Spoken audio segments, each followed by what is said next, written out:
Before I begin, Mr. Speaker, I should mention I'm a little under the weather. My voice may not sound like its normal voice, a little raspier, but I will do my best to get through the speech in one go, without a break.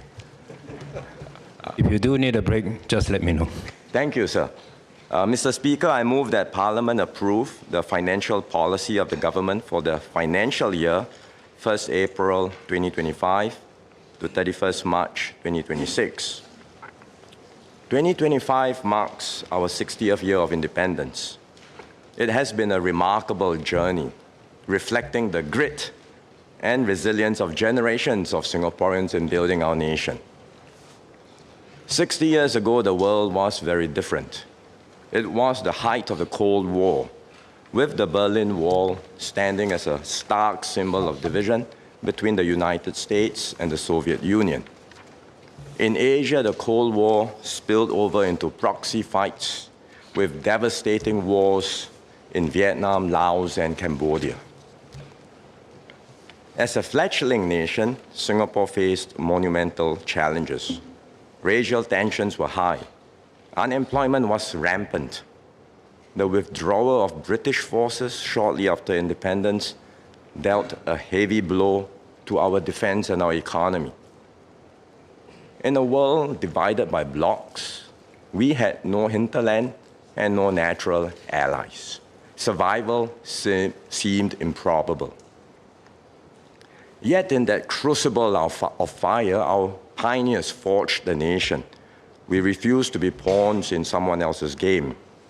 We turned our vulnerabilities into strength. We plugged into the world as an open and neutral hub for commerce and diplomacy. Together, we defined our relevance to the world and built this nation. Today, we face a new global contest. The stark divides of the Cold War have given way to a fragmented and troubled world. New wars are being erected, not of concrete, but in the form of economic and trade barriers. And once again, we will have to find ways to navigate a turbulent external environment. We have done well so far. We bounced back strongly from the COVID-19 pandemic and ended last year on a strong footing. Our economy grew by 4.4%. Inflation continued to ease. Singaporeans saw wage increases that outpaced inflation.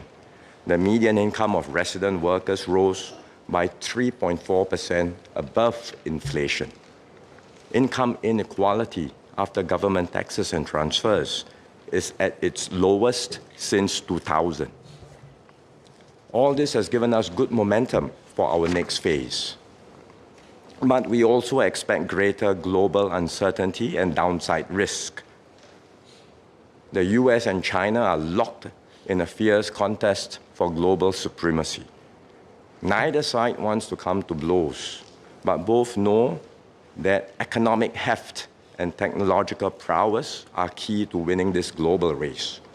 And both are prepared to take more assertive actions to advance their own interests, even at the expense of established international norms. So we can expect escalating attempts at containment and counter-containment with ripple effects that will inevitably draw in other countries, including Singapore. All these pressures will reshape the global economy and dampen prospects for global growth. As a small and open economy, we will feel the impact. For 2025, we expect a more moderate outlook.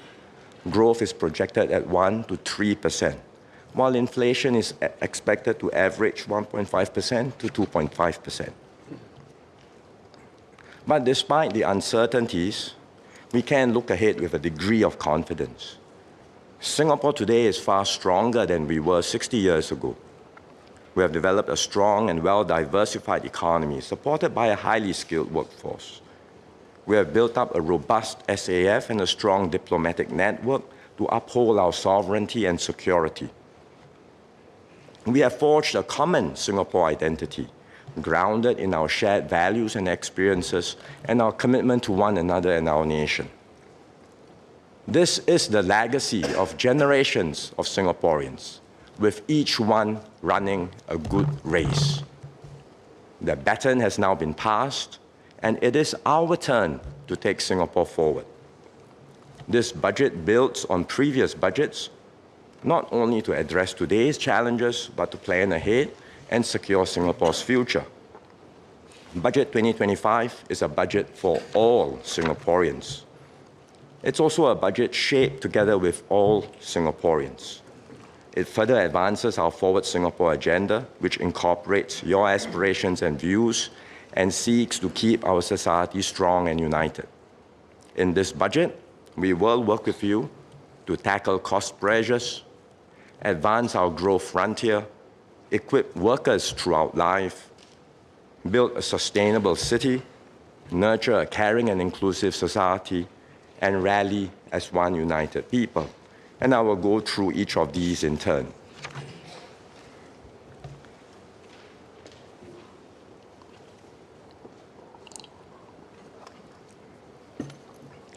Let me start by addressing concerns over rising costs for both individuals and businesses. Global inflation rose sharply in 2022 following the outbreak of the war in Ukraine and remained high after that due to energy, food, and supply chain disruptions. Like many other countries, Singapore was impacted. That's why we've been providing additional support measures over the last 2 years to cushion the impact on Singaporeans. Last year, I enhanced the assurance package by $1.9 billion.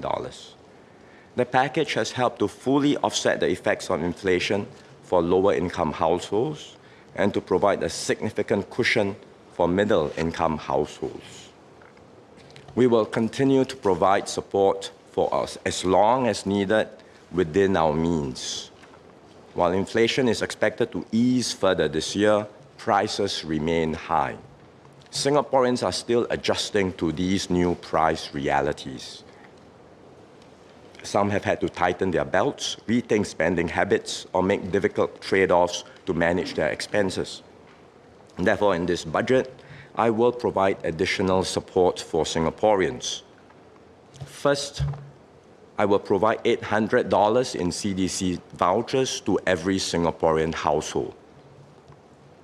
The first $500 will be disbursed in May this year, and the remaining $300 will be disbursed in January next year. As with previous CDC vouchers, the half can be used at participating supermarkets, and the other half can be used at participating heartland merchants and hawkers. Second, I will provide additional USAVE rebates to help households cope with their utilities expenses. Eligible HDB households will receive up to $760 this financial year. This is double the amount of regular USAVE rebates. It will cover about 6 months of utilities expenses for those living in 1- and 2-room flats, and 3 months of utilities expenses for those living in 3- and 4-room flats. Third, I will provide more support to families with children. They will receive $500 in Life SG credits for each Singaporean child aged 12 and below this year. These credits are the same as the Life SG credits we gave to national servicemen last year, and parents can use them to defray their household expenses. Every Singaporean aged 13 to 20 this year will also receive a $500 top-up to their EduSave account or their post-secondary education account. They can use this top-up to pay for their approved education-related expenses. More support will be extended to individuals and families who face greater financial stress. We will increase the rates for the ComCare assistance schemes to better support lower-income households with basic living expenses. For example, a one-person household on long-term assistance will receive an additional $120 each month, bringing the monthly cash assistance to $760. Those supported by short to medium-term assistance will also receive more than before based on the household's composition, needs, and income. In tandem, we will increase the Singapore allowance, which is an ex gratia payment that some of our pensioners receive. It will increase from $350 to $390 each month to support those with smaller pensions. And the monthly pension ceiling will also increase to $1,320. Through the ComCare Interim Assistance Scheme, we will provide more support for community organizations as well to help households in need. We are also paying close attention to public housing. We have ramped up our BTO supply decisively. Application rates for BTO flats have stabilized and are now well below pre-COVID levels. We will continue with the robust supply pipeline. Over the next 3 years, MND will launch more than 50,000 new flats in a wide range of locations, including in Woodlands, Bayshore, and Mount Pleasant.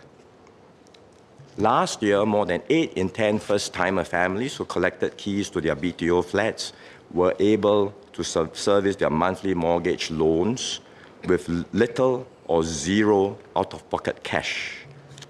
To put in perspective, this is a level of affordability that residents in other major cities like London, Sydney, and Hong Kong do not enjoy. But we have been able to achieve this in Singapore, and we will continue to keep public housing affordable and accessible for all. Some Singaporeans prefer resale flats as they have shorter waiting times, but they are understandably concerned about the higher prices of resale flats. Our cooling and supply measures will eventually help to stabilize the resale market. Meanwhile, we will offer more options to home seekers who want their flats sooner. This year, HDB will launch around 3,800 flats with a waiting time of less than 3 years. This is about 20% of the full year's BTO supply, and we will continue to increase the supply of such flats in the coming years. HDB also launched the largest ever sale of balance flats exercise last week, with around 5,500 flats available island-wide, and it plans to hold another balance flat exercise later this year. Higher prices also affect our businesses, many of whom are grappling with the higher cost of rent and labor. So I will introduce a 50% corporate income tax rebate in the year of assessment 2025. Not all companies are profitable and some may not benefit from such a rebate. So I will provide every active company that employed at least one local employee last year a minimum benefit of $2,000. The total benefit that each company will receive will be capped at $40,000. Despite facing higher cost pressures, I'm glad that many businesses remain committed to uplifting the wages of lower wage workers. The government will continue to share this responsibility with employers. And taking into account feedback from the employers, I will enhance the progressive wage credit scheme by increasing the government's co-funding levels for wage increases from 30% in 2025 to 40%, and from 15% in 2026 to 20%. The measures we have taken in recent years and are taking in this budget will help to mitigate the impact of rising costs. But in the longer term, the best way to adjust to higher prices is to grow the economy and increase productivity so that all Singaporeans can enjoy higher real incomes and better standards of living. And let me turn to our strategies next in these areas.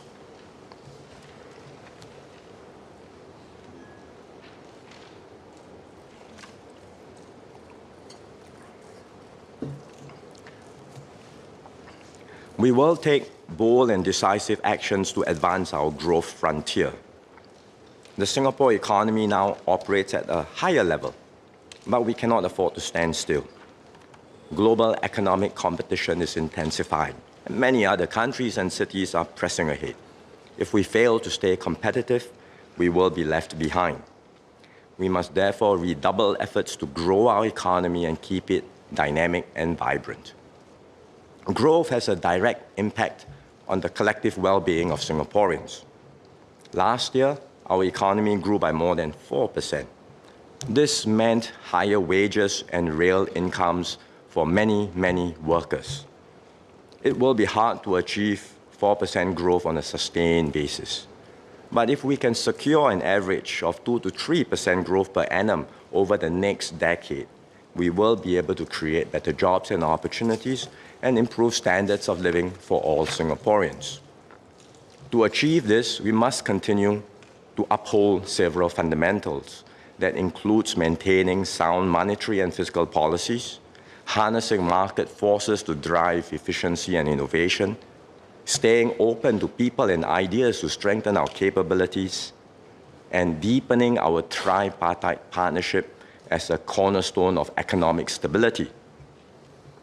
At the same time, our approach and strategy must adapt to changing circumstances. At this stage of development, we can no longer compete on cost alone. Instead, we must differentiate ourselves by producing high-value solutions for the world. To take our economy forward, this budget will emphasize 3 key areas: technology and innovation, our enterprise ecosystem, as well as our infrastructure investments amidst resource constraints. First, we will enhance our technology and innovation engines. This is crucial because new ideas, innovation, and technological progress are the drivers of growth. We see this in the US, where the technology sector, powered by Silicon Valley and companies like Apple, Amazon, Alphabet, and Tesla, has helped to propel the country's dynamism and innovation. We don't operate at the same scale as the US, but we can still excel in specific areas of innovation and technology. We have a new generation of local tech companies like Grab, Sea, and Razer, which have established themselves as regional or industry leaders. We are home to the world's top tech companies. They already have substantial activities here and are keen to do more out of Singapore, including in new frontier areas like artificial intelligence or AI and quantum computing. We also have considerable strengths in several industries.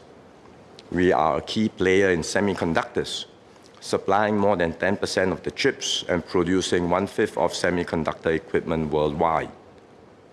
Just as silicon chips fuel the tech industry, DNA chips are unlocking new frontiers in life sciences. These chips enable scientists to sequence DNA, which can be used to diagnose diseases or identify patient risk. They demand high levels of precision engineering to implant millions of DNA strands onto a glass or silicon surface. Singapore alone produces more than 80% of the world's DNA chips. In fact, we are a keynote for the broader life sciences sector. 8 of the world's 10 pharmaceutical companies have manufacturing operations here. We are also a major producer of advanced medical devices, including cardiac implants and hearing aids. Take the example of American medtech company Illumina. It is the global leader in next-generation genetic sequencing instruments and DNA chips. Illumina has a strong footprint in Singapore. We serve at its Asia-Pacific headquarters and host a key R&D and manufacturing site here. This is Illumina's genome sequencer, which is designed and manufactured in Singapore. Engineers across different disciplines work together to design this. When COVID-19 first emerged, it was such a machine that first sequenced the virus. It did so within hours, allowing scientists around the world to start developing drugs and vaccines. Illumina's presence has benefited other Singapore enterprises like Venture Corporation and Sunningdale Tech. Their partnerships with Illumina have helped them to build new innovation capabilities and expand to new areas. To enhance our technology and innovation engines, we have to anchor more high-quality investments. There have been attempts internationally through BEPS 2.0 to ensure that multinational enterprises, or MNEs, pay a minimum level of taxes worldwide, or to tilt the playing field in favor of governments. But in reality, MNEs wield considerable leverage and options. And that is why governments everywhere are still spending significant amounts to attract investments. We cannot afford to outbid the major economies, but we do need to set aside sufficient resources to maximize our competitive strengths. So I will top up the National Productivity Fund by $3 billion. Our R&D efforts are critical in powering our innovation and technology engines. The government has consistently invested about 1% of GDP annually in R&D over the last 20 years. These investments have borne fruit. For example, our biotech ecosystem would not be where it is today without Biopolis, which we built more than 20 years ago. It also served as a platform for biotech talent to gather and share knowledge that then diffused into our education system, which uplifted a new generation of Singaporeans. To sustain this momentum, we must invest to keep our R&D infrastructure at the cutting edge. For our biotech sector, we will refresh our public biosciences and medtech research infrastructure in the Greater One North area. This will provide state-of-the-art facilities, promote collaboration within our research community, and enable faster translation of research into commercial solutions. In the semiconductor space, we will develop a new national semiconductor R&D fabrication facility.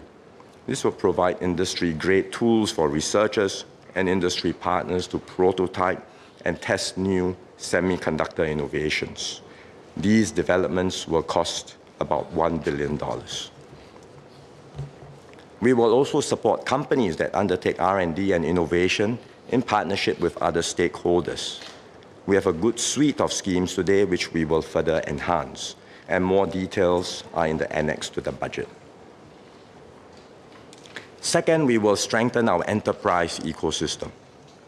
Over the years, we have developed a stronger pool of globally competitive startups and enterprises, but there's still more to be done.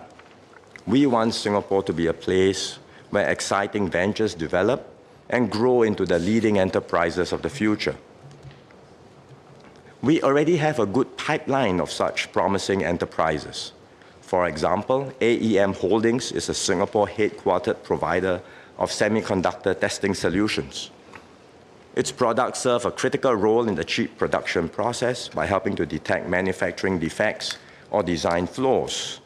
AEM today has a global footprint with manufacturing plants and R&D teams across Asia, Europe, and the US. We will provide more support for enterprises to scale up, execute their growth plans, and compete on the global stage. In particular, I will extend our support schemes for internationalization and for mergers and acquisitions. And again, the details are in the annex to the budget. Some ventures are started by global companies or by experienced entrepreneurs. As our investment promotion agency, EDB, has close links with these multinational firms and entrepreneurs. So EDB will launch a global founder program later this year to encourage global founders to anchor and grow more new ventures in Singapore. To succeed, all enterprises must invest in technology to enhance their competitiveness and productivity. Enterprises can adopt off-the-shelf solutions like AI-powered analytics and digital marketing tools. We will continue to encourage the adoption of such solutions through initiatives like the Productivity Solutions Grant and the SMEs Go Digital. Beyond a certain stage, enterprises will need AI solutions which are tailored to their needs and integrated into their business processes and systems. To support this, I will set aside up to $150 million for a new enterprise compute initiative. Under this initiative, eligible enterprises will be partnered with major cloud service providers to access AI tools and computing power, as well as expert consultancy services. This will help enterprises leverage AI more effectively in their transformation journey. Companies also need capital to execute their growth plans. We now have a more vibrant financing ecosystem backed by a growing network of angel investors, venture capitalists, and private equity firms. This is complemented by government investment funds, which invest in promising companies, alongside commercial partners like 65 Equity Partners and Heliconia Capital. Over the past 5 years, we have set aside over $1.8 billion to support enterprise growth through investment funds. Like other private equity funds, our investments generally span a 3 to 7 year horizon. To help enterprises with longer growth trajectories, we will deploy some of our funds as patient capital with longer investment horizons to ensure that promising companies have the resources they need to thrive. Globally, we have seen the emergence of a private credit market, which offers innovative financing solutions to enterprises. But few of these private credit funds focus on Asia, much less Singapore-based enterprises. So we will introduce a new $1 billion private credit growth fund. This will provide more financing options for high-growth local enterprises, and the Minister for Trade and Industry will share more at the Committee of Supply. As enterprises scale up, they may also list on a stock exchange to access more capital. Larger companies with significant overseas revenues will typically choose to list abroad to be closer to their main consumer markets. We recognize and accept these as commercial decisions. But there has been feedback that the Singapore Stock Exchange is not attractive even for companies that are focused mainly on Singapore and Southeast Asia.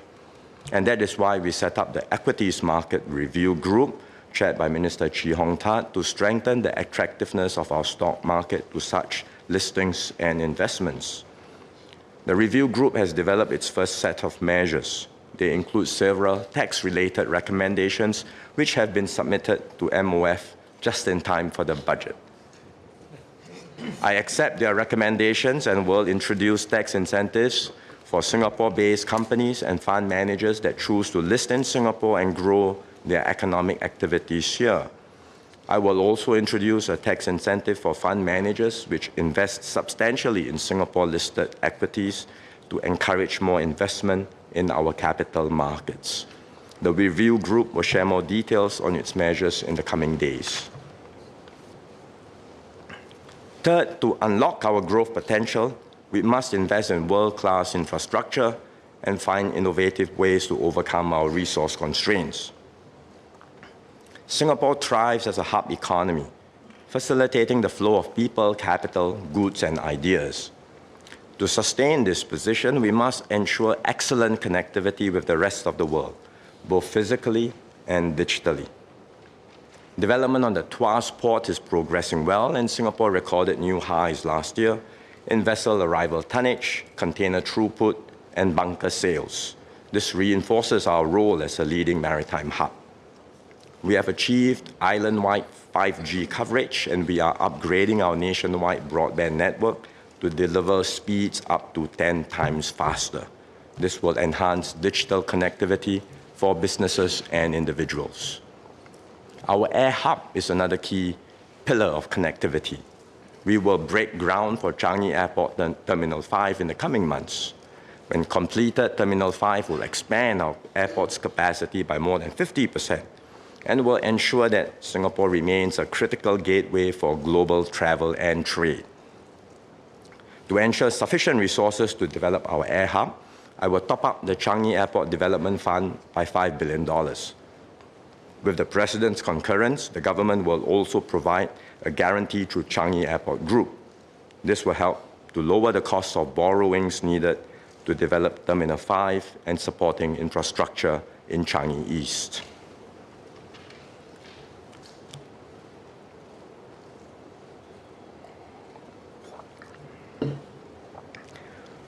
Besides infrastructure, we also need better solutions to address our resource constraints and enhance our economic resilience. A generation ago, our critical constraint was water. We tackled this head-on, developed new water, and built our water industry. Today, we face a different challenge. The industries of the future are artificial intelligence, semiconductors, biopharmaceuticals are highly energy intensive. To meet these growing energy needs and to bring down our carbon emissions at the same time, we will need more clean power. Expanding access to clean energy is therefore a major national imperative. One immediate solution is to import low-carbon electricity from the region. We are making progress on such electricity imports. We've started a pilot with Peninsular Malaysia and expanded the capacity of a power trading initiative with Laos, Thailand, and Malaysia. By 2035, we expect that about 1/3 of our projected electricity demand can be met through electricity imports. But beyond imports, we also need to have our own domestic sources of clean power to ensure greater energy resilience. Our options are inherently limited because we do not have the natural resources nor the land to meet our needs using hydro, wind, or solar power.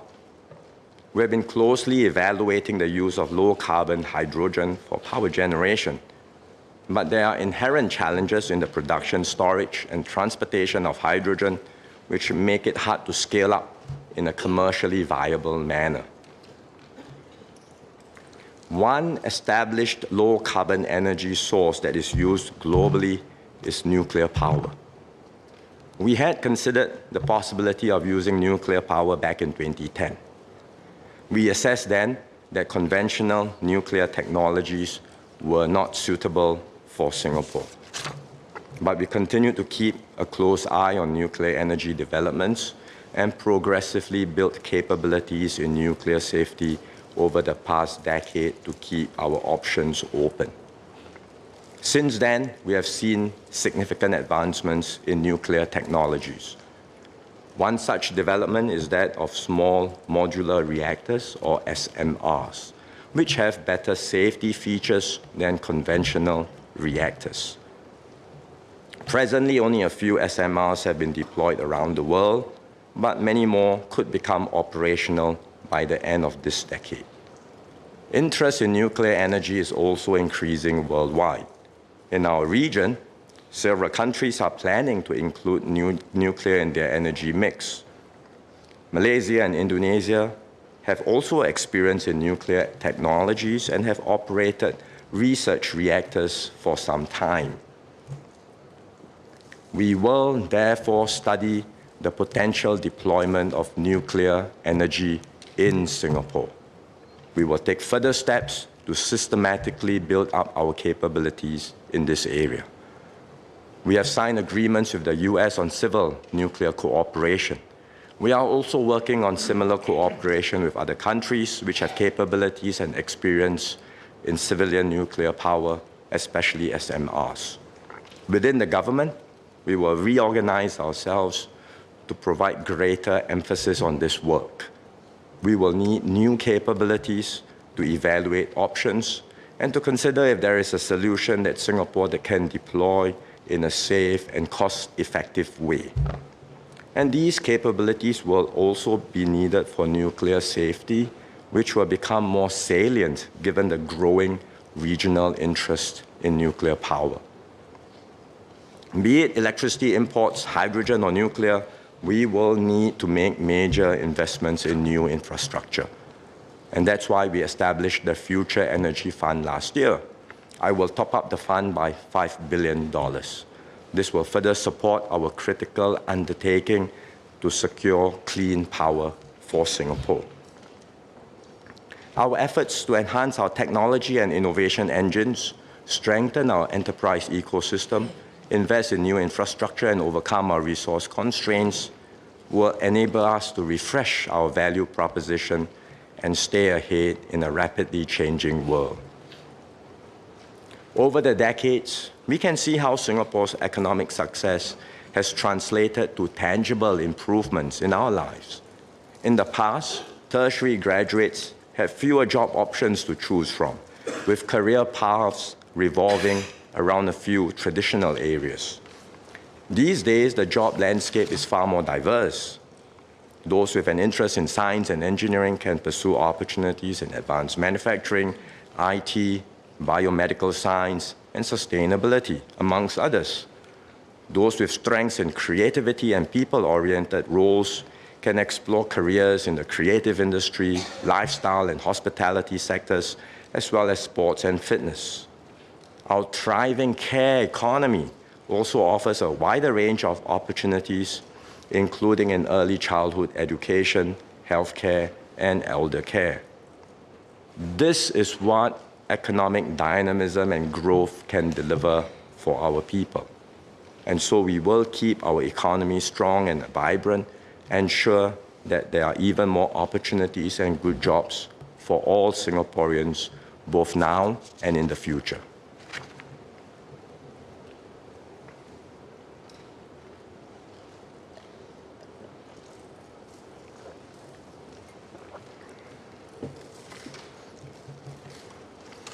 A growing economy creates more well-paying jobs, but the jobs of the future will not be the same as the jobs of today. Rapid technological advances, especially in AI, will transform workplaces and jobs. Just a few years ago, tools like ChatGPT didn't even exist. Now there's a rapidly expanding ecosystem of AI models. They can generate high-quality text, images, and videos. They can write better programming code than many experts, assist in complex problem solving, and even help to accelerate research breakthroughs. AI will get better in the future, and other new disruptive technologies will emerge. It is hard to predict how they will impact specific industries and jobs, but one thing is clear. Our workers must be equipped with the skills to stay competitive and relevant. That's why we are investing heavily in lifelong learning and have made significant moves to strengthen skills future as a key pillar of our social compact. At last year's budget, I introduced the Skills Future Level Up program to support mid-career Singaporeans in getting a significant skills reboot. Under the program, all Singaporeans aged 40 years and above will get $4,000 in Skills Future credit. From next month, individuals can apply for a training allowance of up to $3,000 per month for selected full-time courses. They will have 24 months' worth of allowance, which is up to $72,000 per worker. Some Singaporeans prefer to continue working while upskilling on a part-time basis. Take, for example, Ms. Zarina binti Abdul Rahman. She started out as an intern in Randstad Sourceright, a global recruitment agency, and is now an office administrator. She wants to upgrade her skills in business operations, but is unable to pursue full-time studies due to her work and family commitments. So she's pursuing a part-time diploma in business practice at Nanyang Polytechnic.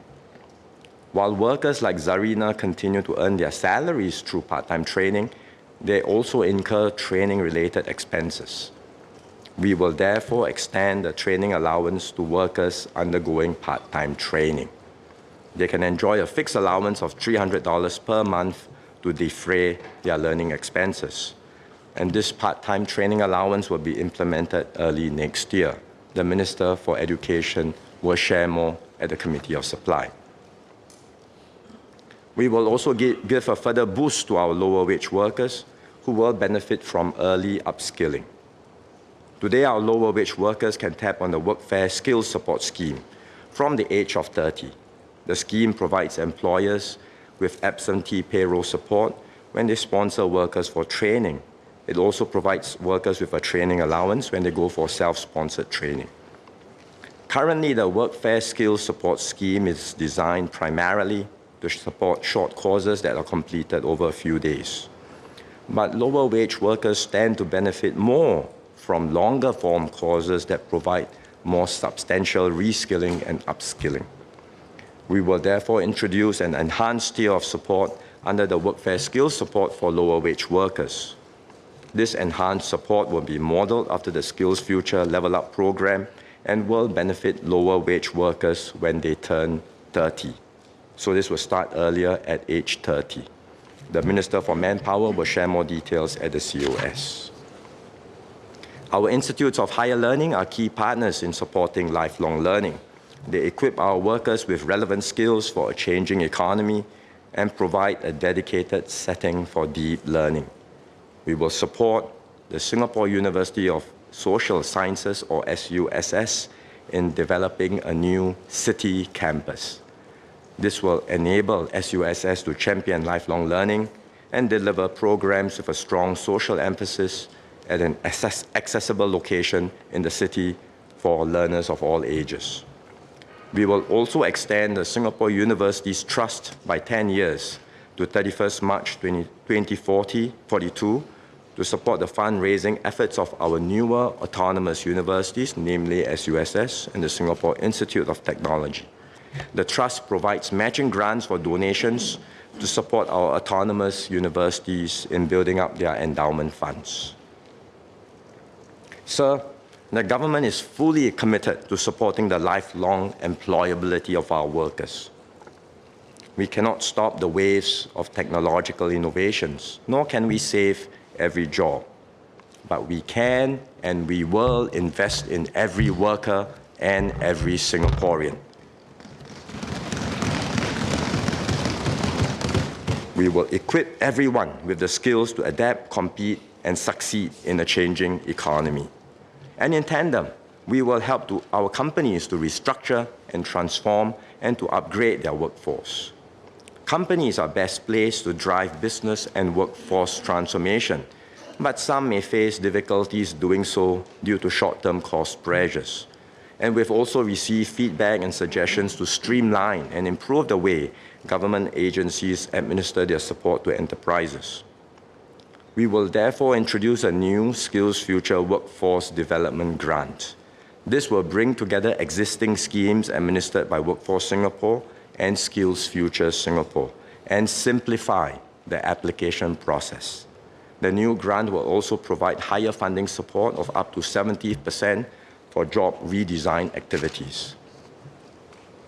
In addition, we will introduce a redesigned Skills Future Enterprise Credit. The credit is an existing scheme which helps employers defray the out-of-pocket costs for enterprise and workforce transformation. But to use the credit, companies have to pay upfront for staff training and then wait for reimbursement. And there are also employers who are not aware of the credit or how it can be used.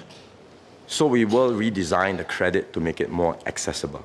The revamped credit will operate more like an online wallet. Companies can easily check how much they have, and they can use the credit to immediately offset out-of-pocket costs for eligible workforce transformation initiatives and causes, rather than do so on a reimbursement basis. All companies with at least 3 resident employees will get a fresh $10,000 in the redesigned Skills Future Enterprise Credit. The new credit will be available in the second half of 2026 and will last for 3 years. Meanwhile, companies can continue to use the existing credit. It was originally due to expire in June this year, but we will extend it until the new credit is ready. Our tripartite partners play key roles in workforce transformation. In particular, NTUC's Company Training Committees, or CTCs, bring union leaders and employers together to design and implement workforce upgrading plans. The results have been promising. Since the initiative started in 2019, NTUC has set up more than 2,700 CTCs. Almost 4 in 5 are in small and medium enterprises. Through the NTUC CTC grant, NTUC is supporting more than 400 transformation projects, which will benefit over 7,000 workers with better work prospects. NTUC would like to start more CTCs and help more companies transform. We will support them in their efforts. I will set aside additional funding of around 200 million for NTUC's CTC grant to help more companies transform. We will also expand the CTC grant to support employer-led training that leads to formal qualifications or certifications. Let me show how companies can benefit from all of these initiatives in a concrete way. Take, for example, SETS, our main air cargo handler and airline caterer at Changi Airport. SETS is investing in new equipment and technology to improve the efficiency of its catering services. It also needs to train its workers to handle the new equipment and redesign workflows and jobs. It can access the additional $10,000 in SkillsFuture Enterprise Credit. It can tap on the new SkillsFuture Workforce Development Grant to cover up to 90% of the cost for reskilling workers and up to 70% of the cost for redesigning jobs. SETS has worked with NTUC to form a CTC and has been sending its employees for the work-study diploma in airport operations at ITE. The work-study diploma helps these employees acquire critical skills, including managing operations and resource planning, and they can go on to take on supervisory roles in SETS subject to good performance. Currently, SETS fully sponsors its workers' out-of-pocket program fees. The CTC grant will help to offset some of these training costs and provide enhanced funding for absentee payroll when the trainee is away from work. So these are tangible benefits which companies can enjoy, and we encourage all companies to press on with their workforce and business transformation. In addition, we will strengthen our support to nurture and groom Singaporean leaders in the corporate sector. We do see more and more Singaporeans taking on leadership roles in large firms and MNEs operating here. We want to grow this leadership pipeline. We will provide more support to equip Singaporeans and enable them to succeed on their own merit. To compete for leadership roles with regional and global responsibilities, Singaporeans must gain overseas experience, managing operations in different countries, navigating diverse cultures, and working seamlessly across borders. Currently, government agencies like Enterprise Singapore, MAS, and IMDA have schemes which support companies to send Singaporeans for overseas work postings and leadership milestone programs. The feedback from such schemes has been positive, so we will set aside more resources to increase the capacity of these schemes and provide more opportunities for promising Singaporean leaders. And the Minister for Manpower will share more at COS. Even with reskilling and upskilling, some workers may face career setbacks due to economic and business disruptions. We will help workers who lose their jobs to get back on their feet through the SkillsFuture Job Seeker Support Scheme, which will start from April this year. The scheme will provide financial support of up to $6,000 over 6 months to give our workers assurance as they undergo training or search for jobs. We will also increase the provision of career matching services. Today, WSG and its partners, like NTUC's E2I, run about 30 physical centers and touchpoints island-wide, placing about 40,000 job seekers every year. The centers work with the job seekers to shortlist jobs, work on their resumes, and prepare them for interviews. Besides nationwide programs, there is benefit in facilitating job search at a localized level. This will help job seekers who prefer to take on jobs near their homes, for example, to balance work and caregiving responsibilities. Today, Northeast CDC runs job placement centers for its district in partnership with WSG. The centers have yielded meaningful outcomes. We will expand localized job matching to all CDCs across the island. We will also strengthen our support for two groups of workers in this budget, seniors and ex-offenders. More seniors are staying employed as our population ages. We want to work with employers to tap on the experience and wisdom of seniors who are able and wish to continue working. In the immediate term, I will extend the Senior Employment Credit, or SEC, by 1 year to end 2026. This will provide wage offsets for employers who hire Singaporean seniors aged 60 and above and earning less than $4,000 a month. In line with the increase in the re-employment age, I will raise the qualifying age for the highest SEC wage support tier to 69 years old from 68 years old today. The government will reimburse companies up to 7% of the wages that they pay to workers aged 69 and above. Later this year, MUM will convene a tripartite work group on senior employment. The work group will undertake a holistic and longer-term review of senior employment policies to improve the employability of seniors and increase the availability of jobs that better suit their needs. In line with the recommendations of the tripartite work group on older workers, we will proceed with the next step of planned CPF contribution rate increases for senior workers. We will increase the CPF contribution rates for those aged above 55 to 65 by 1.5 percentage points in 2026. We will also continue to provide the CPF transition offset to employers for another year to cover half of the increase in employer contributions for 2026. With this move, senior workers can build up their retirement savings, and businesses will get continued support from the government to cushion the impact on business cost. For ex-offenders, employment is integral to their reintegration into society. To encourage employers to give ex-offenders a second chance, we had earlier introduced the Uplifting Employment Credit, which provides a wage offset to employers hiring ex-offenders. Last year, the credit supported close to 700 employers in hiring more than 1,500 ex-offenders.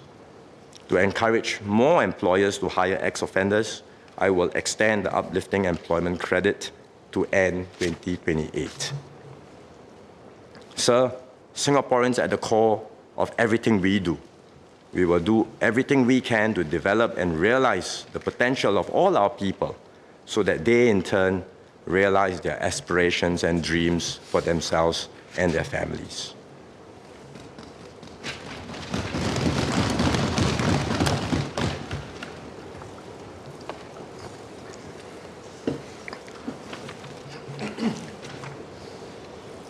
Our Singapore story is one of sustained investment and continuous improvement. Over time, we have transformed our living environment into a thriving metropolis and a beautiful home. There's still much more to do in the years ahead.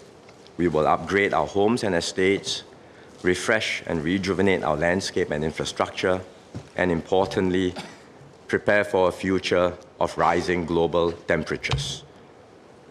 Addressing the climate crisis requires strong international collaboration and collective action. Unfortunately, momentum on global climate efforts has slowed. This will make it harder for all of us to tackle climate change. Despite these challenges, we remain resolute in our commitment to decarbonization. We will work with international partners and do our part to sustain efforts and drive meaningful progress.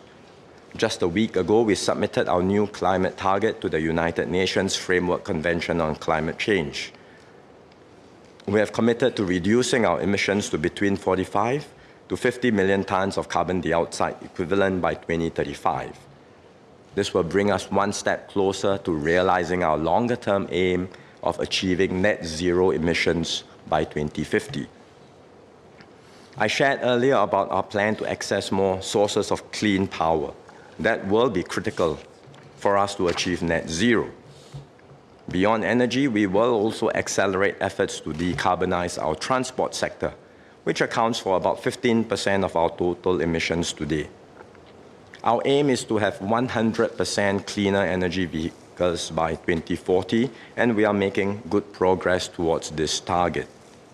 Last year, around a third of all new cars registered were electric vehicles or EVs, and almost half were hybrid vehicles. But adoption of clean energy variants of heavy vehicles has been slower due to limited model availability, higher upfront cost, and less accessible charging infrastructure. To accelerate the adoption of clean, heavy vehicles, we will introduce a new heavy vehicle zero emission scheme and an electric heavy vehicle charger grant.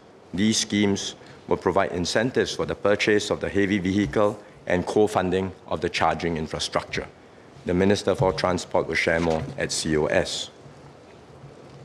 Currently, drivers of internal combustion engine vehicles pay fuel excise duties. These duties contribute to revenue and also serve as a form of usage charge. EVs, while much less pollutive, should not be exempted from usage charges. We are still considering how to design a usage charge mechanism for cleaner energy vehicles. In the interim, we have introduced the additional flat component, or AFC, of road tax for cars and electric light goods vehicles. We will now introduce the AFC for electric heavy goods vehicles and buses.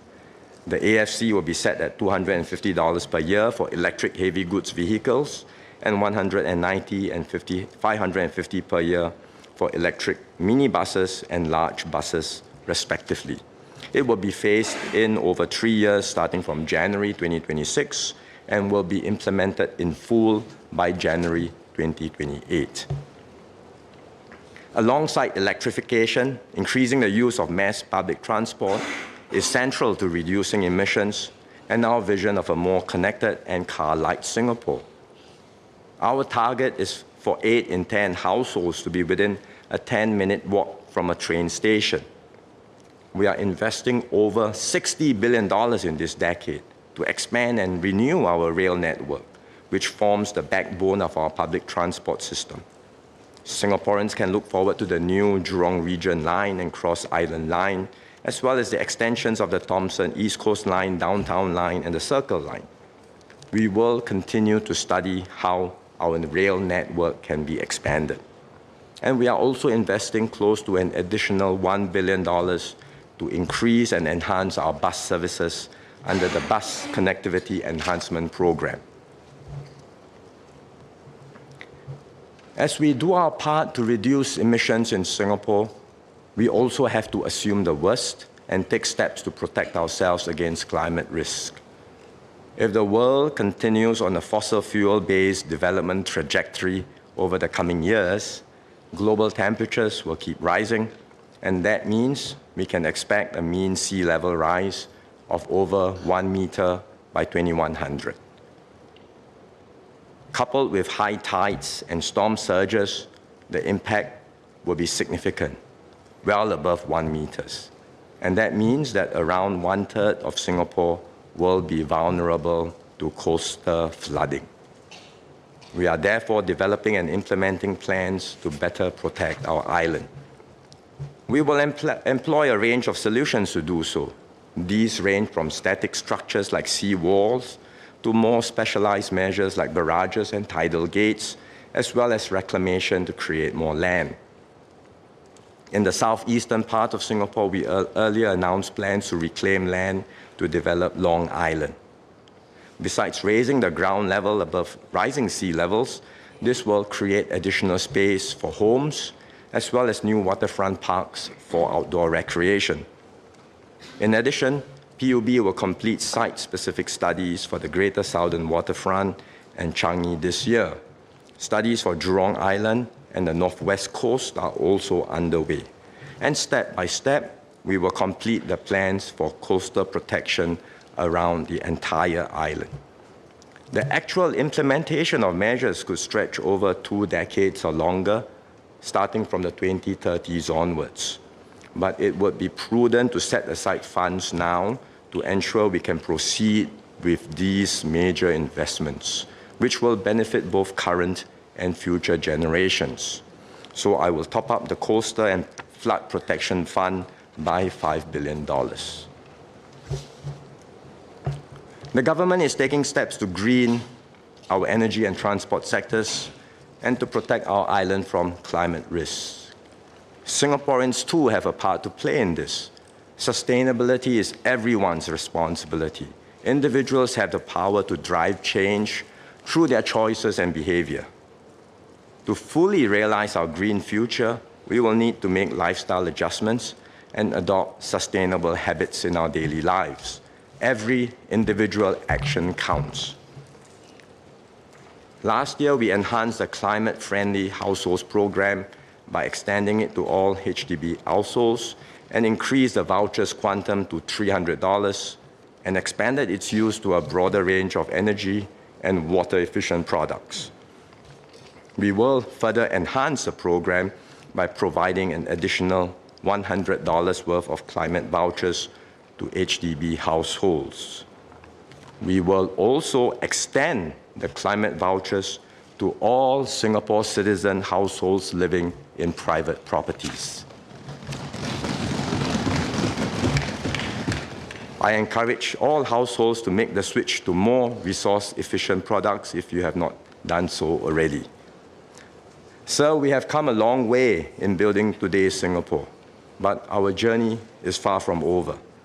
Our next decade will be pivotal as we accelerate efforts to decarbonize our economy and enhance the climate resilience of our built environment.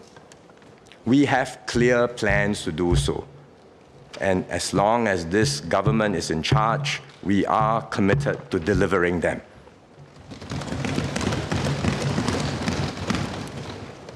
We will ensure that our island nation survives even as the oceans rise. And we will build a better and greener future for all.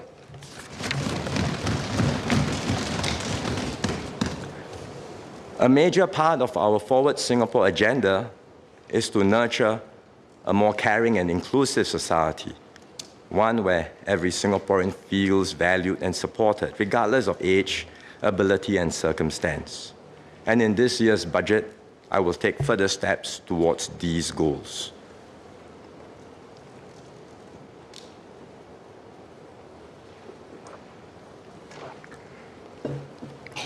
Families play a key role in strengthening our society and supporting each of us to be the best versions of ourselves. Lower income and vulnerable families face more challenges, so we will do more to support their efforts to achieve stability, self-reliance, and mobility. Last year, we introduced Comlink Plus. Under this initiative, we are providing more customized support. Family coaches and volunteer befrienders work directly with Comlink Plus families. Together, they develop concrete action plans to achieve nearer and longer-term goals like obtaining employment and saving for a home. And as the families make progress, they will receive financial top-ups in the form of Comlink Plus progress packages.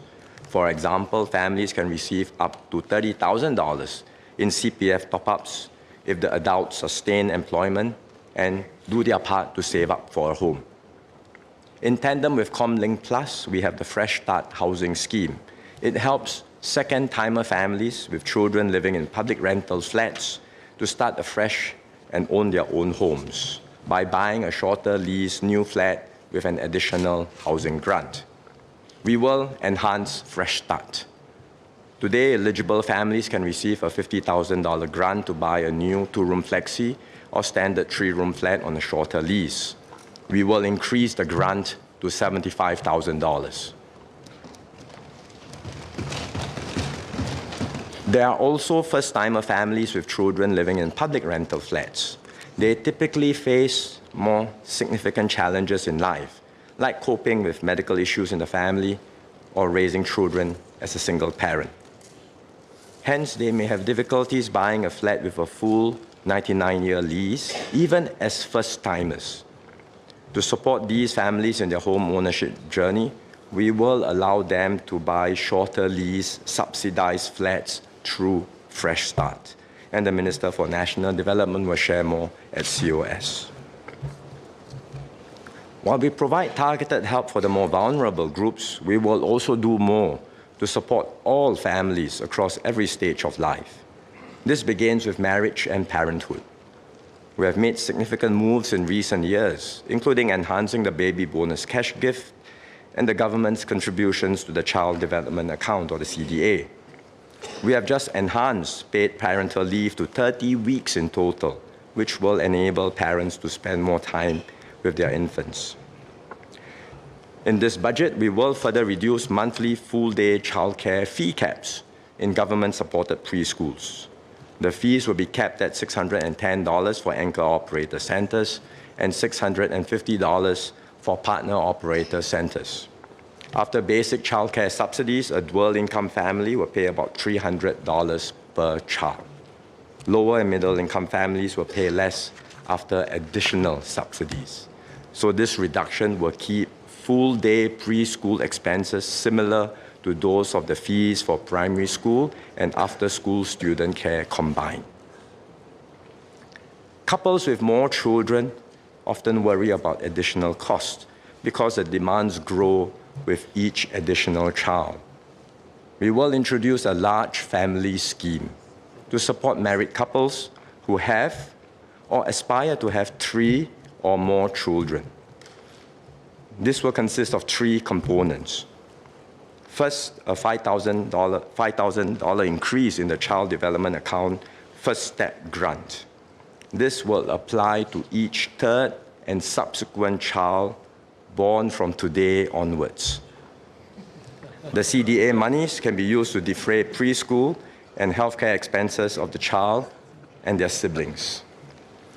Second, a new $5,000 large family MediSave grant, which will be disbursed into the mother's MediSave account again for each third and subsequent child born from today onwards. And this can be used to offset the mother's pregnancy and delivery costs or her family members' healthcare expenses. Third, $1,000 in Life SG credits will be disbursed annually to families for each of their third and subsequent children during the years that the child turns 1 to 6. And this can help to defray a wide range of household expenses. Let me illustrate what all this means for couples with young children. Take the example of Elizabeth and Mervyn. They have 4 children, turning 1, 4, 7, and 8 this year. They will receive $500 in Life SG credits for each child. This is to help them with cost pressures, which I had highlighted earlier in my speech. They will also receive $1,000 annually in the large family Life SG credits for each of their third and fourth children up to when they turn 6. That amounts to $11,000 in benefits from this budget. Or take another example, Joelle and Kristen have 2 daughters turning 3 and 5 this year. They are expecting a baby boy in May. Again, they will receive the one-off $500 in Life SG credits for each of their children. But with a third child on the way, they will receive the full benefits of the large family scheme, $5,000 in CDA, $5,000 in MediSave, and $1,000 every year until the child is 6 years old. So as a family, they will receive a total of $17,500. Seniors are an important part of many families. To support our seniors to live and age well, we have been reviewing and updating our approach to retirement, healthcare, and caregiving. We have provided seniors more assurance for their retirement adequacy. We introduced a modular package to support all seniors born in 1973 or earlier. And we also enhanced the Workfare Income Supplement and the Silver Support Scheme. Our priority is to empower seniors to stay active and healthy. And that's why we rolled out Healthier SG and Age Well SG. Our plans include creating a more conducive living environment for our seniors. Through the Enhancement for Active Seniors, or EASE program, we have significantly improved the mobility and safety of seniors through subsidized senior-friendly fittings and installations in HDB households. EASE has been well received by HDB residents. We will expand EASE for 3 years up to 2028 to households living in private properties so that more seniors can benefit.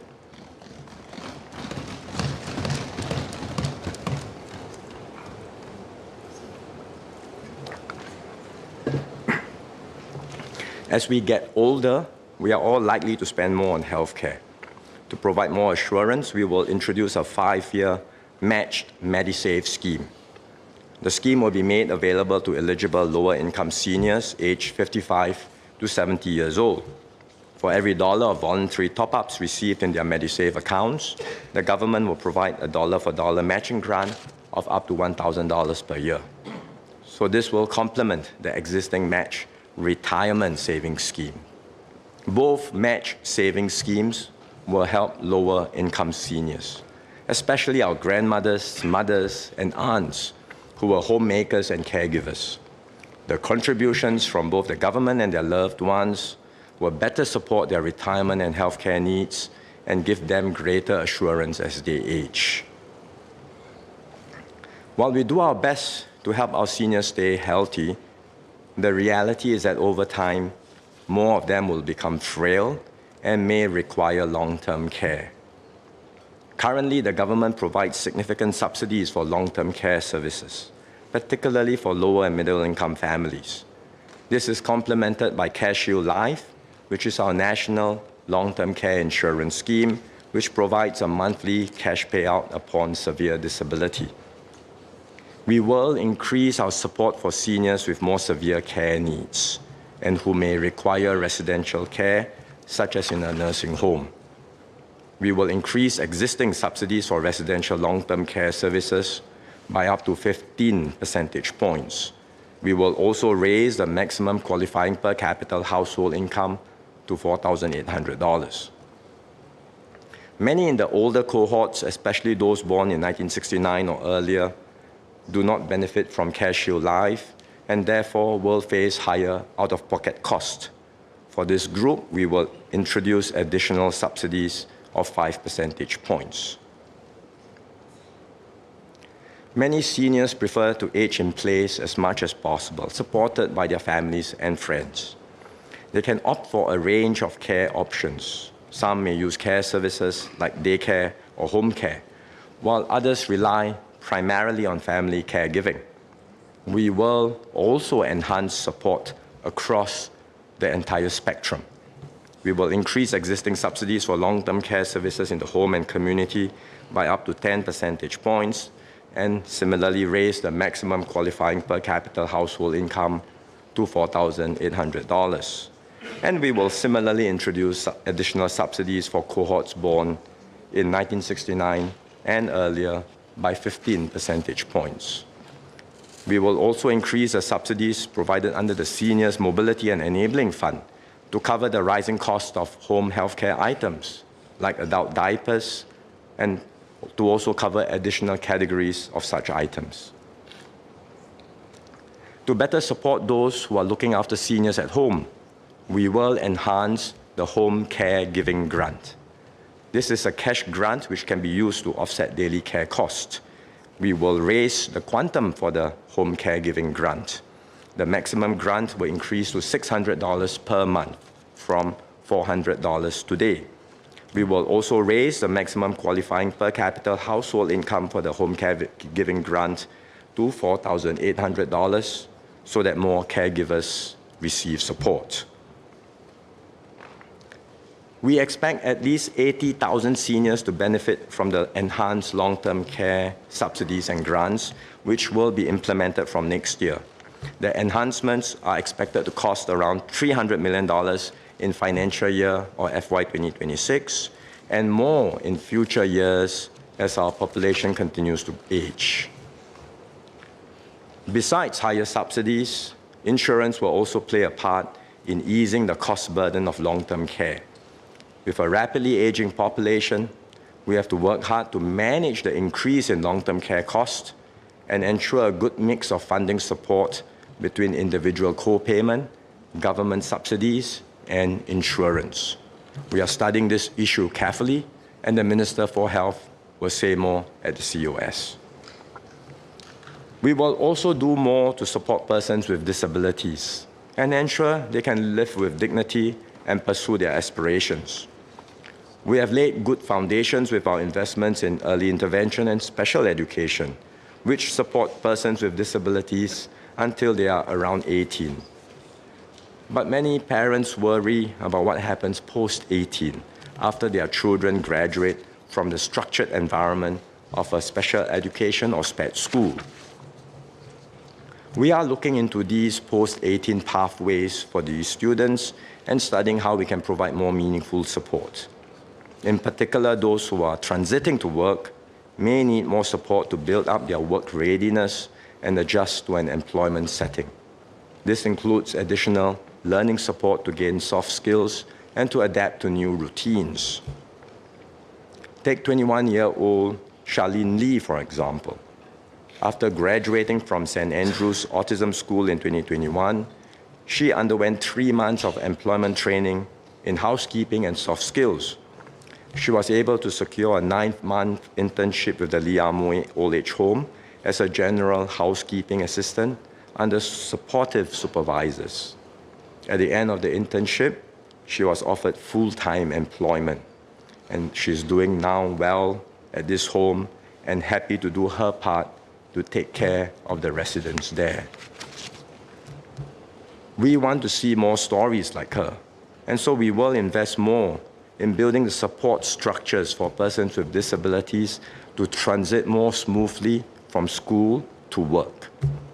We will also do more for those with higher care needs who need a more structured environment beyond school to stay active. These are issues which we will study comprehensively with stakeholders. It will be a multi-year endeavor, and the Minister for Social and Family Development and Minister for Education will share more at the COS. Concurrently, we will provide more support for employers who may be concerned about the costs and efforts needed to redesign jobs and adapt their workplaces when they hire people with disabilities. In particular, we will extend the Enabling Employment Credit to end 2028 to offset wages for persons with disabilities. We will also provide more financial support to persons with disabilities. Their caregivers will benefit from the increase in the home caregiving grant, which I mentioned earlier. As with the enhancements for seniors, we will increase subsidy rates for adult disability services and raise the maximum qualifying per capita household income for these subsidies. And we will expand the matched retirement savings scheme to include eligible Singaporeans with disabilities, regardless of their age, to help them save for retirement early. We will also step up efforts by SG Enable and the Special Needs Trust Company, or SNTC, to encourage families to plan ahead for their child's future care needs. Today, caregivers can set up financial care plans and set aside monies in trust accounts with SNTC, which will manage the trust monies for the person with disability when their caregivers pass on. To support these efforts, we will provide a dollar-for-dollar matching grant for top-ups by lower and middle-income caregivers to the trust accounts up to $10,000. Sir, we are taking concrete steps to strengthen our social support system. In this budget, I focused on families, seniors and their long-term care needs, and persons with disabilities. But we will continue to review and update other policy areas over time. This is the government's key priority because we want to build a Singapore where we have each other's backs, where no one is left behind, and we continue to stay strong and united as one people.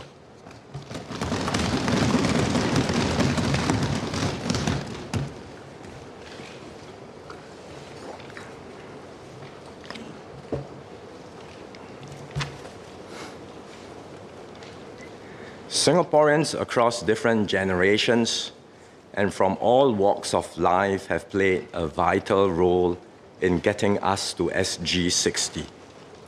For a country, 60 years is a short time, but we have made great strides over this period, and there is much to be grateful for. In this budget, I will introduce an SG 60 package to recognize the contributions of all Singaporeans and to share the benefits of our nation's progress. First, I will give SG 60 vouchers to all Singaporeans aged 21 and above this year. Each one will receive $600 in SG 60 vouchers. Singaporean seniors aged 60 and above will receive $200 more or $800 in vouchers.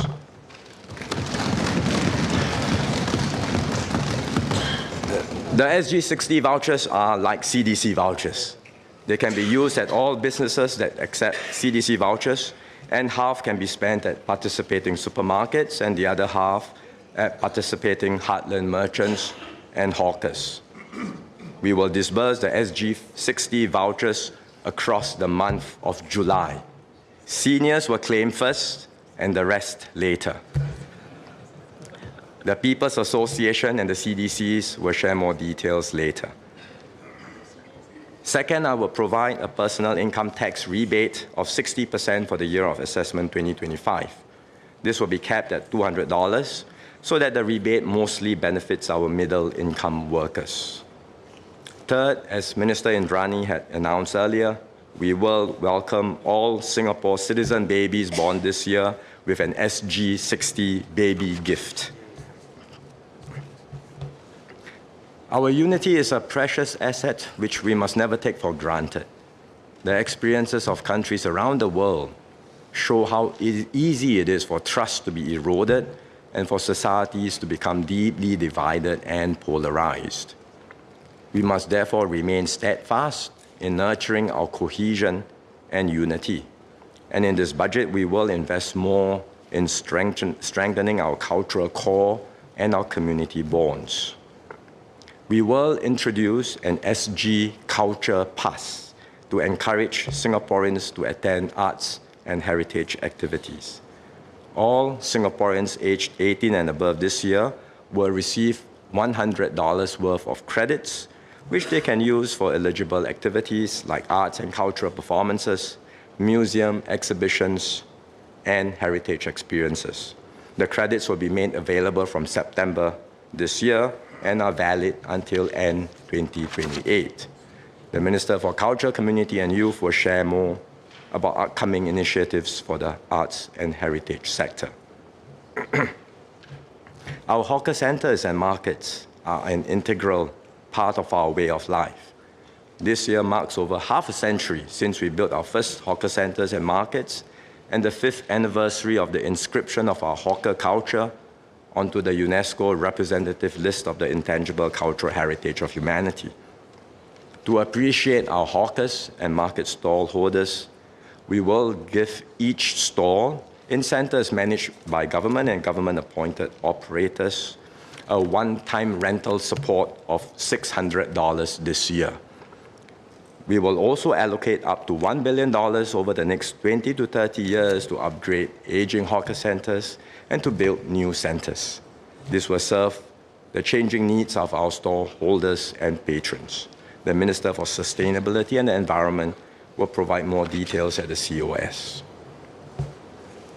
Sports is another avenue for Singaporeans of all races and religions and backgrounds to come together. Last year, we cheered on Team Singapore at the Olympics and Paralympics, rejoicing as our flag was raised high. We celebrate with them when they do well, and we encourage them when they face setbacks. We are building new facilities in our heartlands so that Singaporeans can enjoy sports closer to where they live. In the coming years, we will have new sports facilities in Toa Payoh, Punggol, and Clementi. And we are also upgrading existing facilities in Pasir Ris, Queenstown, and Hougang. We will provide $100 in SG60 active SG credits for all active SG members to enjoy sports together with their family and friends. You can sign up for the free membership at the Active SG website and use the credits to book Active SG facilities and programs. Our solidarity has seen us through many challenges, including our fight against COVID. We must continue to help our fellow citizens and ensure we move forward together as a people and nation. To encourage this spirit of giving, the government provides matching funds that multiply the impact of donations. This year, we will increase our support for the fundraising efforts of charities and social causes.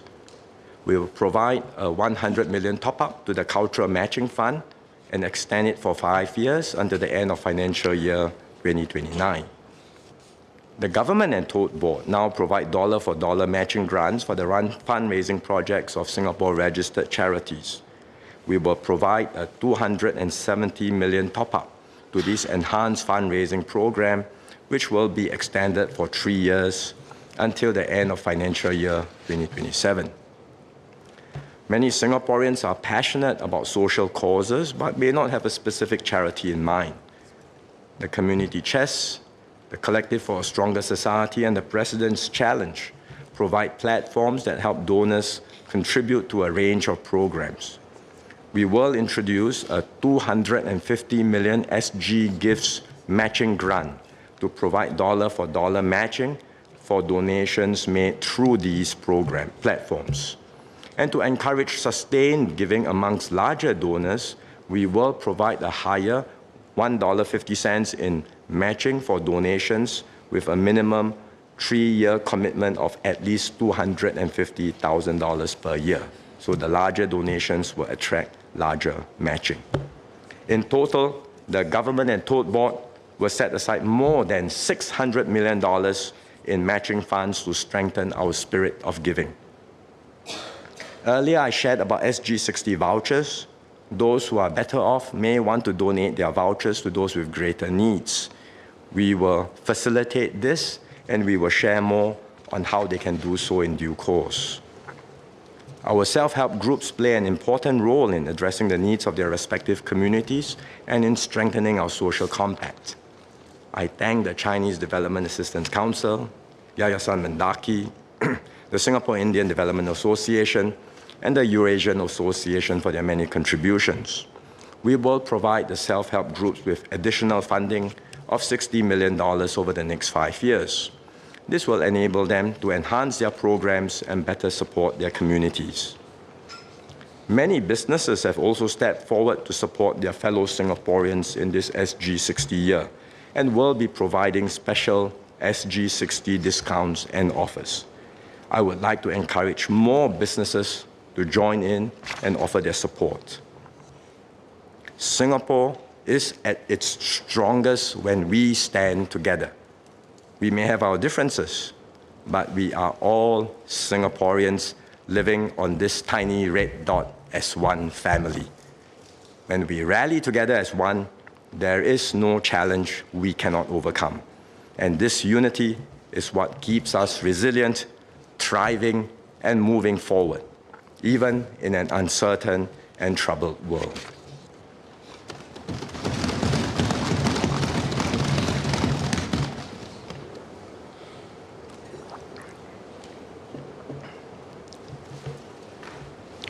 A critical enabler for Singapore's continued success is sound and healthy public finances. We achieve this by living within our means and running a balanced budget over each term of government. This means spending prudently to meet our immediate and future needs, ensuring that our revenues cover expenditures, and keeping the tax burden as low as we can, while not burdening Singaporeans with debt. In this term of government, we have made several significant changes to our tax system.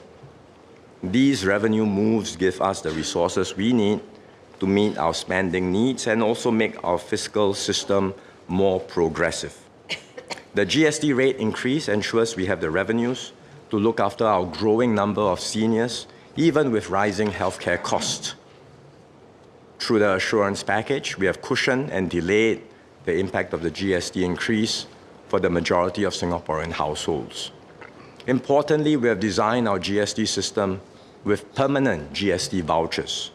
This ensures that lower-income households pay a far lower effective GST rate than higher-income households. We also continue to ensure fairness and improve progressivity in our tax system. This means that those who are better off will pay more in taxes to help their fellow citizens. That's why we raised property tax rates for all non-owner-occupied residential properties, which are mainly investment properties, as well as for higher-value owner-occupied residential properties. The property tax rate changes coincided with a sharp increase in the annual values of properties, which arose because of COVID-related supply constraints in the property market. We have therefore revised and updated the annual value bands of owner-occupied property tax rates for residential properties. And that means that more homes now fall within bands with lower tax rates. To further cushion the impact, we provided property tax rebates. In November last year, we announced another rebate of up to 20% for owner-occupied residential properties in 2025, capped at $1,000. Taken together, all HDB owner-occupiers and over 90% of private residential property owner-occupiers will see lower property taxes this year. The changes we made to our tax system this term have put us on a stronger fiscal footing. They provide us the resources we need to better meet our society's needs, all while keeping our overall system of taxes and transfers fair and progressive. Let me turn to our latest fiscal position. For financial year 2024, our revenue collections were better than expected. A key reason is the upside in our corporate income tax. In the past, our corporate income tax collections were quite stable at about 3.2% of GDP. But collections increased significantly in the last 2 years and are projected to reach 4.1% of GDP in FY 2024, which is quite significant. This is an unexpected change. Corporate income tax is now the single largest contributor to total revenue, larger than even the net investment returns contribution, or NIRC. There are several reasons for this higher corporate income tax collection. Part of it is due to industry-specific cyclical factors, for example, in finance and wholesale trade. It could also be due to changes in the investment decisions of multinational enterprises as they seek out stable and reliable centers like Singapore to put more of their high-end activities. While our revenues have increased, we have also spent more on Singaporeans. For example, we provided $3 billion in Medisave top-ups in December last year, which will help to cushion the increase in MediShield Life premiums to fund better coverage and higher payouts. We also earmarked resources for projects to boost economic competitiveness, including developing critical infrastructure like Changi Terminal 5 and for the energy transition. Overall, I expect to end FY 2024 with a surplus of $6.4 billion or 0.9% of GDP. For FY 2025, I expect a similar fiscal position with a surplus of $6.8 billion or 0.9% of GDP. We will continue to keep an eye on our medium-term fiscal projections. In 2023, the Ministry of Finance released an occasional paper showing that we expect to keep our fiscal position roughly balanced until 2030. For now, this remains our assessment, and let me explain. There is considerable uncertainty about how government revenues will unfold over the coming decades. At this juncture, it is too early to determine if the recent increase in corporate income tax collections is temporary or a lasting trend. There could be some additional corporate income tax revenue from FY 2027 onwards, with the implementation of the domestic top-up tax, which will raise the large MNE's effective tax rate to 15%. But how much revenue we will get from this change depends on whether these MNEs continue to find it attractive to remain in Singapore. Moreover, there is now great uncertainty about the global tax environment.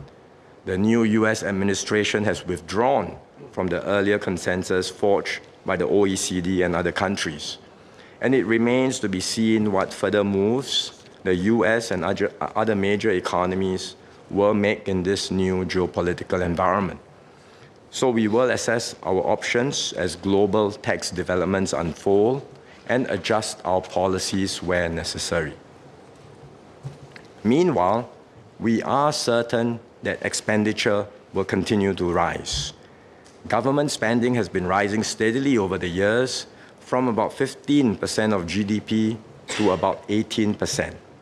And based on historical trends, we can expect our spending to go up to 20% of GDP by around 2030. With growing global uncertainties and the need to invest more in our workers and better support our rapidly aging population, there will be added pressure to raise spending, possibly at a pace that exceeds previous increases. So we will continue to monitor fiscal trends closely and update our medium-term projections. In the meantime, we will spend responsibly and ensure resources are allocated effectively. If and when there are near-term fiscal upsides, we will put the resources to good use, including for our social and economic needs.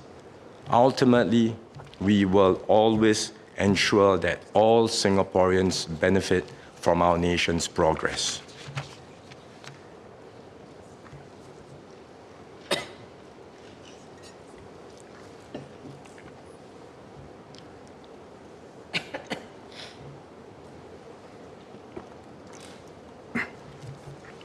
Mr. Speaker, 60 years in Chinese culture marks a full cycle of life. So in this SG60 year, we will complete one cycle and we will enter a new phase of nation building. We must brace ourselves for new challenges in this next phase. There are dark clouds over the horizon. The world is in turmoil and the situation is likely to get worse in the coming years.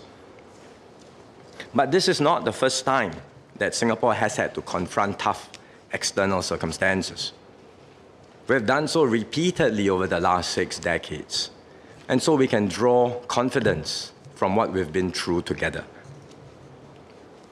Consider the experiences of our pioneers, like Mr. Yao John Kiang, who is 75 this year and a resident in UT. In our early years of nation building, he and his wife worked long hours in a canteen at the Tanjong Gal camp at Tuas. They put food on the table for the SAF, as well as their own young sons at home. Times were tough, but they persevered. Their never-say-die spirit lives on in the family. John Kiang's son, Joseph, forged his own path to become a naval engineer with the SAF. He endured long stints at sea to serve and defend our nation. Determined to improve his family's future, he pursued part-time studies and earned an engineering degree while juggling work and family responsibilities. His children are now entering adulthood at 17 and 22. They have grown up in a more affluent Singapore, but they too face their share of challenges. His daughter, Jamie, started at Singapore Polytechnic just as the COVID-19 pandemic hit. Her school went online and her daily activities were disrupted. But she did not let that get her down. She adapted and pushed forward, just as her father and grandfather had done before her. I met Jamie and some of her fellow youth leaders back in 2022 after we had battled COVID for 2.5 years. They were optimistic, resilient, and full of ideas about how they can contribute.